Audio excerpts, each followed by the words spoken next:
used the phrase hung like a baboon.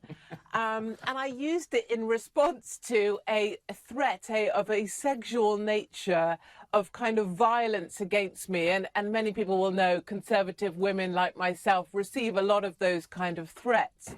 And I sort of mocked back and said, well, he'd better be hung like a baboon. It's actually a line from, I don't know how familiar you guys are with Rowan Atkinson and Blackadder, but it's actually a line from Blackadder.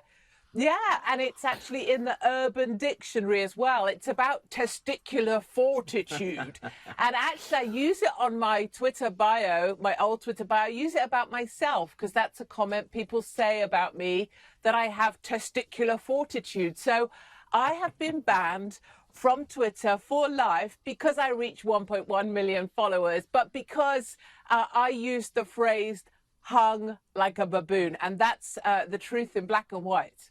Unbelievable. Rita. Is there any coming back from that? Because it is a massive platform, like you said, 1.1 million people. And it seems like if you're being threatened, and given the number of high-profile people on Twitter who are wishing death and destruction and hoping Trump is murdered, that there's no bans for them. This seems to be a very obvious double standard. Is there some recourse where you can say this is a line from Blackadder? It's, you know, it's well known in England. Could you be brought back? Well, I think one thing, Rita, there's no coming back from this for Twitter, actually. I think it's highly embarrassing that they've banned someone like myself for using hung like a baboon. I also think for Twitter, what we've seen today, I've joined Parler, and I have to say, Parler, it's an app. It's to provide competition in the social media sphere. And there has been a mass exodus, the largest exodus seen from Twitter today in a single day to Parler. And I'm very grateful for so many people for being so supportive.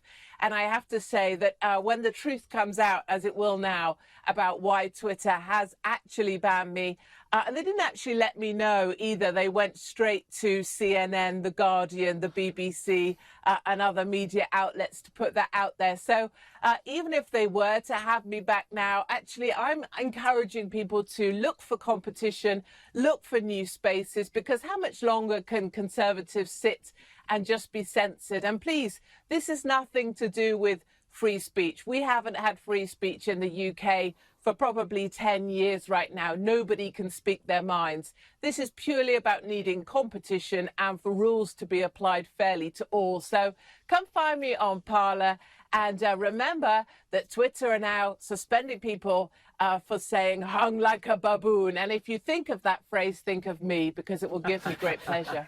Well, I hope Rowan Atkinson has come out in defence of you, and or will they now be after Blackadder? I'm sorry, it can't even be Blackadder, can it? It's whatever adder. So no. I mean, they'll get rid of that show altogether. That's gone. Yes, Forget that it. has One to of the go. great comedies. Yeah. Put it in the bin with Little Britain and Chris Yeah. Lilly and all the rest of it. It's got to go. Get rid of it. We might be able to call it George Floyd adder. George Floyd. Hashtag George Floyd Black Lives Matter adder. That'd be perfect. We can, whatever. But I just want to show you this clip. We're a bit worried about the education standards in Britain at the moment. Churchill is another one. They wanted to tear down the statue of Churchill, Katie. And this young lady seemed to struggle with understanding precisely who Churchill is, or even if he's dead yet. Let's have a listen. Should the statue of Churchill be there or not, do you think?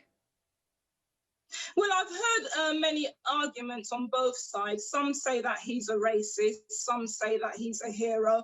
I haven't personally met him, but what I would say is that that question of whether he should remain should be put to the community.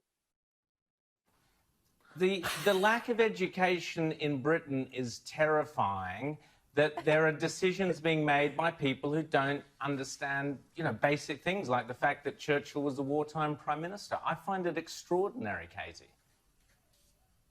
Yeah, it's actually quite bizarre. And when you hear them, these young people, you can hear they've been taught to use a lot of words while saying nothing. It's a skill set that's been driven into them by our teachers. And I say teachers in the loosest sense. Most British teachers only have about half a GCSE, half a qualification to their name. They're actually absolutely useless. And I should add as well, our British schools are still closed and will be till September. Most of our kids will have spent 6 months out of education. So thickos, like that girl you just highlighted, really aren't going to get much smarter anytime soon.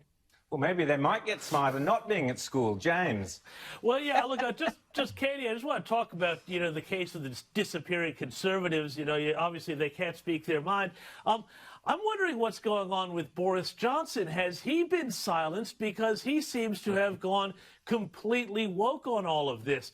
The other day, last week, when there were all those protests in London and the fights over the statues, it seemed like he was more quick to condemn people from the so-called alt-right who were coming to defend statues than those who were tearing them down. Now I see that he has got some sort of Orwellian-sounding commission on racial discrimination and disadvantage coming down the pike. What is happening with Boris Johnson? From where I sit, he seems like he's been a tremendous disappointment. But what's your take on this, Katie? Yeah, you're so right. And I feel like, if we go back to our earlier expression, hung like a baboon, if there was an opposite of that, which would be hung like shriveled raisins, that's exactly what we now have with Boris Johnson. He has lost any testicular fortitude he might have. They are shrunken to the size of tiny little fruits. And I really believe he's lost all of his chutzpah, all the stuff that we believed in him for, he's now against. We've had Churchill covered up by a little Muslim mayor. Boris said nothing. We've had Black Lives Matter swarming in the streets, smearing bodily fluids over each other, not allowed to say anything. Boris seems to be strongly going over to the left. The next thing I think Boris is going to come out, he's going to come out as trans or something just to try and fit in. I mean, it's just absolutely outrageous, and we've totally lost Boris Johnson. We're on our last stand here, guys. We need your help. We need more of what you guys are bringing, because we feel very alone and isolated in the UK. Well, Katie, give us a quick rundown. Well, you've mentioned the lockdown, the craziness of that, the Black Lives Matter protests. Taking a knee and people who menstruate. Very quickly, just give us your take on that. What's happening there? J.K. Rowling. Well, really, it was more of a kind of a look at the hysteria of 2020. If we just glance back really briefly, top line, we started off with Wuhan flu and Chinese people sucking the heads off bats. And then the World Health Organization coming out saying, don't worry about that, won't recognize Taiwan, and maybe we still just love China and don't be nasty about the flu. We went straight into, rolled straight into lockdown. And lockdown was all about following the science. And the science has proved to be about as, accurate as my dyslexic 10-year-old at spelling. And then we went straight into Black Lives Matter, and George Floyd went from having a criminal record the length of my, longer than my first marriage, to being some kind of black Jesus in 8 minutes, 46 seconds. And then they had Al Sharpton in white polyester lecturing them on politics at the funeral. That is not what a grieving family needs.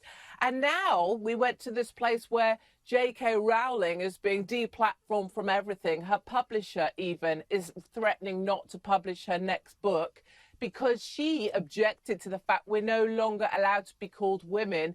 We have to be called people who menstruate. And I tell you, I have been called a lot of things: horse-faced old cow, wrinkled ballsack, whatever. I will not be called a person who menstruates anytime soon. Even though I am a dried up, shriveled old prune, I still will not be called someone who menstruates. Well, on that, we definitely won't be calling you someone who menstruates. We've got to leave it there. But because you can't be on Twitter, you can't put this wonderful photo of you and your dad up, because it's Father's Day in the UK. So we're just going to quickly put up a photo of your dad there. Happy Father's Day to Mr. Hopkins. And is it Mr. Hopkins? Long-suffering. Yeah. Yeah, my long-suffering father, who doesn't believe in salad and thinks Italian is a foreign food. Fantastic. Thanks so much, Katie Hopkins, and we'll speak to you soon. Thank you. Happy Father's Day. Thank you. In Britain. We will make America great again.